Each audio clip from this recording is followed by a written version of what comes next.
Hey guys, it's Wingy here and welcome to a brand new video. Now, as you can tell, I'm not in my usual setting. I'm actually about to go out for my work Christmas do, hence why I'm in a hotel and the lighting is terrible. Anyway, what I thought I would do is just quickly talk about the World Cup and what I thought about it, because I've spoken about football on this channel before. For the last World Cup I did live streams after most of the England games. I also did a preview, like reacting to the squad and stuff like that. And now that the tournament's finished, I just thought I'll talk about it, because it was a genuinely, in terms of like pure football, one of the best World Cups I think I've seen. Obviously there's the issues with Qatar, but you know, many other people have spoken about them. I don't think I can add anything to the conversation that people haven't already said, but let's be honest, nowhere where they host the World Cup is going to be perfect. So at the beginning of the tournament, for me personally, and I have no proof of this other than my word, but I said I think it was either going to be Argentina or Brazil who win the World Cup, and turns out I was right, because Argentina won it. But the thing is, before we get to, you know, Argentina and then winning it in the final and all that sort of stuff, the group stages were incredible. There was some games that I was genuinely astounded by. One of them, funnily enough, being an Argentina game, which was, I believe, their first game, where they lost to Saudi Arabia. Does that mean that technically Saudi Arabia are the best team in the world? Maybe, I don't know. It doesn't. But there was some other moments in the group stages where it was like, oh my god, like Spain put 7 past, who were they playing against? Was it Costa Rica? That was a mad game. Germany, second consecutive World Cup where they don't get out of the group stages, and I'm genuinely astounded because they have got some incredible players in their squad, some that I think would elevate most of the international teams. How they didn't get out of the group again, I've no idea. But saying that, their group in general was crazy. I think at one point in the final game of the group, I think there was a period where any one of those teams could have gone out. Like it could have been Costa Rica going through and Germany out and Spain out, and who else was in that group as well? It wasn't Morocco, was it? Or was it Morocco? Or was it Croatia? I can't remember who it was, but either way, any one or any two of a combination, they could have gone through and the other two would have gone home. And it's stuff like that which is why I love the World Cup, because you get that jeopardy and you get that excitement and those upsets and those things that you just don't predict whatsoever. A team that really surprised me, and I think they surprised pretty much everyone, was Morocco. Them getting to the semi-final, absolutely incredible. And again, it's something that you want to see in a World Cup. You want to see a team that you never expect to even maybe get out of group stages, or at least past the round of 16, to get all the way to a semi-final. I honestly thought they could have done it. They were seriously giving me Greece vibes from Euro 2004, I think it was, obviously because they won that one. But yeah, they gave me those sort of vibes. I think if they had a clinical striker, I don't know if they win it, but I think they get to the final, because France gave them one too many chances. Who else was a bit of a surprise? Portugal going out when they did, that was a surprise. Obviously it was Morocco that knocked them out, which I was kind of happy about, because I was like, I want Morocco to do well, because this was not expected. So when your obviously nation is out, which obviously mine was in the quarterfinals, but either way, it was a surprise to see Portugal go out that soon, because you look at their squad and on paper I was like, these could be a bit of a dark horse. And I've got to be honest, players like Pepe and Bruno Fernandes, I thought they had phenomenal tournament. Someone who didn't was Cristiano Ronaldo, who pretty much stunk out the place. And on the one hand, it's sad to see, because he is one of the greatest players to ever step onto a football pitch, but for me as a Manchester United fan, I can't lie, and I'm not going to deny it, I'm still a little bit bitter about what happened just before the World Cup. You know, this guy wasn't performing for Manchester United. He was throwing his dummy out the pram. He was slagging off everybody at the club, and some people said, oh yeah, but he criticised the Glazers. Yeah, cool, but you don't say that you disrespect the manager. And the only reason why he was saying anything about the Glazers was, for me personally, because he wanted to get the fans on side, and it backfired. Pretty much everything that Ten Hag was saying and doing with Ronaldo at Manchester United pretty much came true for Portugal as well, because he dropped him out of the team and Portugal started playing better. Maybe he's done, who's to say, but either way, not the way that he would have wanted his World Cup career to bow out. But it is what it is, unfortunately. But like I say, credit to Bruno Fernandes, Diogo Dalot as well, and also Pepe, because I thought for Portugal they were genuinely great. Brazil, another disappointment. Again, at the top of this video, I would have predicted either them or Argentina to win it. I looked at that squad and I thought, oh my god, they've got so much in that team. You've got the likes of Neymar, Vinicius Jr., Richarlison, Antony, Gabriel Jesus, Martinelli, Casemiro, Fred, you know, players like Thiago Silva at the back, and two of arguably the best goalkeepers in the world right now in Edison and Alisson at their disposal. Nope. Quarterfinals, that's where they got to. But again, these upsets are what make the World Cup. It's weird though, because both Portugal and Brazil, I think in their games before they got knocked out, I actually thought they had two of the best performances in the entire tournament. South Korea were a bit of a weird one. I expected a little bit more from them. I don't think Son turned up at all. I think they were very lucky to even get out of the group, if I'm being totally honest, but they obviously did.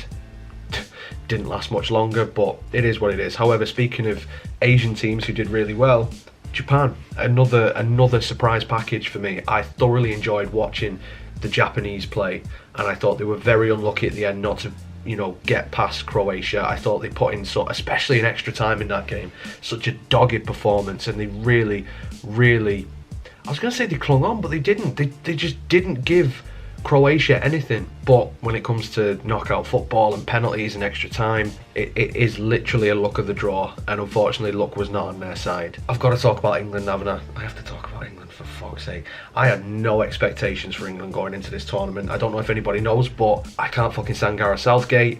I wasn't happy with some of his selections in the squad in terms of players who he didn't bring. Some of the players that he did bring I thought didn't deserve a call up, but overall it was a good squad. It was a very good squad. You know, some of those players, if you put them into the best teams in world football, they make it better. So I've got no qualms about the majority. It's just there was a few interesting decisions. In terms of how we played in the group stages, you expected England to get out of that group. Wales, fucking hell, I forgot about Wales. They were shit. They were so shit. And if I'd waited 64 years to see that, I'd be fucking fuming, which is a shame, because unlike the other home nations, I actually want them to do well. It seems like all the home nations just don't want England to do well. But either way, Wales, major disappointment. I thought Nico Williams had a good tournament for him. Apart from that, and it's a shame because someone like Gareth Bale a few years ago in the conversation for one of the best players in the world, and just wasn't at it. But sorry, getting distracted. Going back to England, that group, you look at it and you're like, okay, Wales, you should beat them. The USA, you should beat them. We obviously didn't. And then Iran, obviously we put 6 past them. Easy group. There's no other two ways around it. No disrespect to the other nations, because I actually thought that Iran in that game put in a good shift and obviously scored 2 goals in that game. But moving beyond that, you get Senegal in the next game, and for me personally, I don't think it was really a test at all. And that's no disrespect to Senegal, but when you don't have your talisman in Sadio Mane, you don't have Chekiate was in there, Idris Gueye I don't think was there, so that's some big names for Senegal. So England should be comfortably getting through that game, do you know what I mean? Then you get to the France game, and I've got to say, I was genuinely surprised because we played really well in that game. Really well. The only thing that we didn't do was pick the right players, and that's on Southgate. Now, a lot of people will criticise Harry Kane, saying he should have put that second penalty away. He knows that, I know that, of course he should. But you shouldn't have to rely on penalties in game to get you through, because they are a lottery. You have no divine right to score a penalty. It doesn't matter who you are. It doesn't matter if you're Harry Kane or if you're prime Pele, Maradona, Messi, any of these players. It is what it is. Southgate fucked up with his squad selection for those games. Marcus Rashford, and I'm not just banging the drum for a United player because I'm a United fan, I'm banging the drum for a United player because he was arguably one of England's most deadliest assets in that entire tournament. In the least amount of minutes, he was our top scorer. And with France, what they do is they give you the opportunity to run in behind, and guess what? As someone who watches him every fucking week, you want Marcus Rashford running in behind and exposing those defences with his pace. And whilst I wouldn't say he's a deadly clinical finisher, more often than not he puts it in the back of the net. And in the biggest of big moments, Marcus Rashford steps up. Not playing him and bringing on Sterling ahead was ridiculous, and then he did bring Marcus on and Jack Grealish to try and change the game with less than 10 minutes to go. It's shit like that that cost us the Euros, because he didn't make the right subs at the right time. He didn't trust Sancho and Rashford to change the game, but he trusted them to take a penalty. Obviously, again, penalties are a lottery, you've got to take them, but still, I think Southgate fucked it.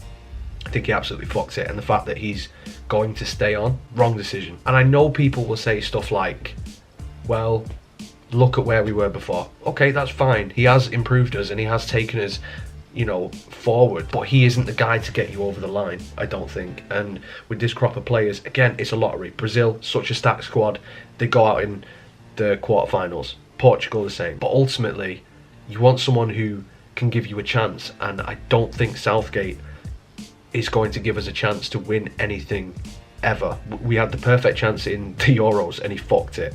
We had a perfect opportunity to get past this France side, which I didn't think I would say that before the game, but I don't think easily, but we could have comfortably won that game if Southgate had managed his squad properly. Why James Maddison didn't get any minutes, I don't know. I really don't know. The most informed English player going into the tournament and you don't even give him a sniff. I don't get it. I mean, I can talk about England all fucking day, and I might even do a separate video going into more detail about my thoughts on this, but missed opportunity for England to maybe not get to the final and win it, but do better than what we did. But of course, Argentina, Messi, along with his other teammates, wins the World Cup. I think it was written in the stars, and you've got to feel for Kylian Mbappe, because you score a hat-trick in a World Cup final and you don't win it. Like, fucking hell. I mean, I guess the thing for the French, yes, it's disappointing, but they did win the last one. You know, a lot of their players, such as Mbappe, they were probably more than likely going to end up at the next World Cup anyway, and I think they will have a real shot. Obviously, you're looking like you're not going to have in the next World Cup at least players like Olivier Giroud, maybe Griezmann, but you've got some good young players there. Dembele, Mbappe, Varane might make it to another one. I don't think he's, how old is he, 29? Yeah, he could probably make the next one. Tchouameni, thought he was phenomenal. Don't know how old Rabiot is, but he might be at the next one. So I think they're sorted for the next one. I think they'll give it a good go. But like I say, it is a bit of a kick in the teeth, you know, trying to be the team to win it back to back for the first time in like 60 odd years. But I think Argentina deserved it, and what a fucking final. What a fucking final it was. I think it might be the best final of anything I've ever seen. And I'm deadly serious. It had everything, and well, the one thing it didn't have, and I'm so happy about it, is I don't think there was any controversial refereeing decisions. I thought the referee was sublime, and you'd speak to any football fan, usually the referee is number one on the hit list, and he put in a good performance. He let stuff go, he gave fouls at the right time, he called like big decisions correctly, like I can't remember who it was, but someone dived, and it was a dive, and in real time he didn't even have to check VAR. He was like, yep, nope, that was a dive, that was simulation, here's a yellow card, fuck you. So I really like that. Really good performance from the ref. McAllister, I thought, was brilliant for Argentina. I thought Messi was as well, as was Julian Alvarez, annoyingly, because he plays for Manchester City. But yeah, I mean, the big problem is they should have started Lisandro Martinez and it wouldn't have even gone to penalties.